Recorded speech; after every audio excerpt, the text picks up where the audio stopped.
बात आज से करीब 1 साल पुरानी है। तब मैं अपनी इंजीनियरिंग की पढ़ाई ख़त्म करके अभी नया-नया कि बिहार के मुज़फ्फ़रनगर में रहने आया था और जॉब के लिए तैयारी कर रहा था।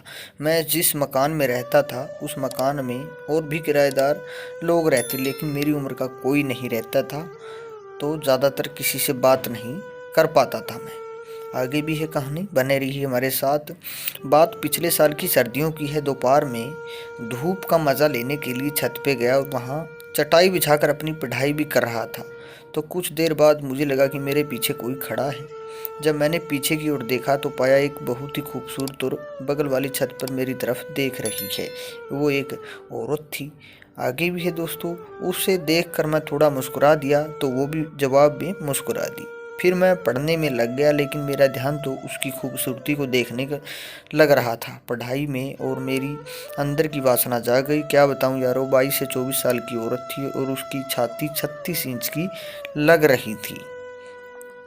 कुछ देर बाद मैं वहाँ से उठकर नीचे अपने कमरे में जाने लगा तो उसने मुझे बुलाया और पूछा कि क्या करता है, और मेरा नाम भी पूछा। तो मैंने उसे अपनी सारी जानकारी दी और अंत में उसका नाम भी पूछ लिया।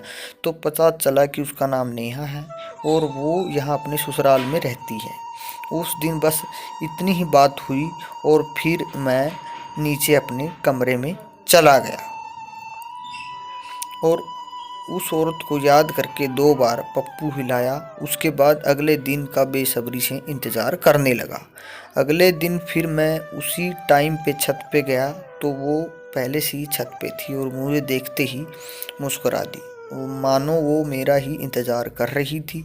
मैंने कहा, भाभी, आज तो आप हमसे पहले ही छत पे आ पहुंची हैं। मेरे इतना कहने पर वो मुझे बोली, राहुल, तुम मेरी ही उम्र के हो और मुझे भाभी कहते हो, मुझे अच्छा नहीं लगता। तुम मेरे दोस्त की तरह हो, तुम मुझे मेरे नाम से बुलाओगे तो मुझे अच्छा लगेगा। उसने इतना बोलने के बाद मैं मौका नहीं गंवाना चाहता था और मैंने बोला, तो ठीक है, आज से मैं तुम्हें नाम लेकर पुकारूंगा। आज से हम लोग दोस्त हैं नेहा। फिर हम लोगों की बातें होने लगी। मैं आपके घर पे कौन कौन है? नेहा, मैं और मेरे सास ससुर। मैं आपके पति कहाँ रहते हैं, क्या करते हैं? वो बोली, इंजीनियर है, बाहर दूसरे शहर में रहते हैं, कभी 10-15 दिन में आते हैं। मैंने समझ लिया कि शायद ये अपने पति से खुश नहीं है, तो मैंने भी ज़्यादा कुछ नहीं पूछा और बोला, आप ये बताओ कि क्या बोलूँ मैं?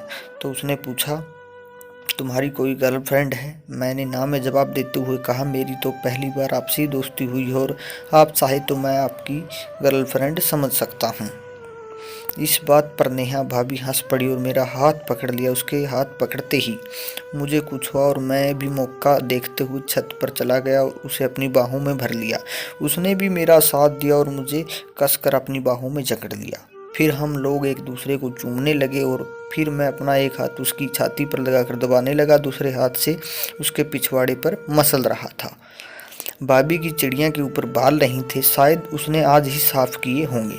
मैंने जब उसकी चिड़िया को रगड़ते रगड़ते उसमें उंगली डाली तो वो हिचक गई और मेरी चड्डी में हाथ डालकर मेरे पप्पू को हाथ से पकड़ कर हिलाने लगी, और जो भी अभी खड़ा था और 7 इंच का काफ़ी मोटा हो गया था। आगे भी कहानी है।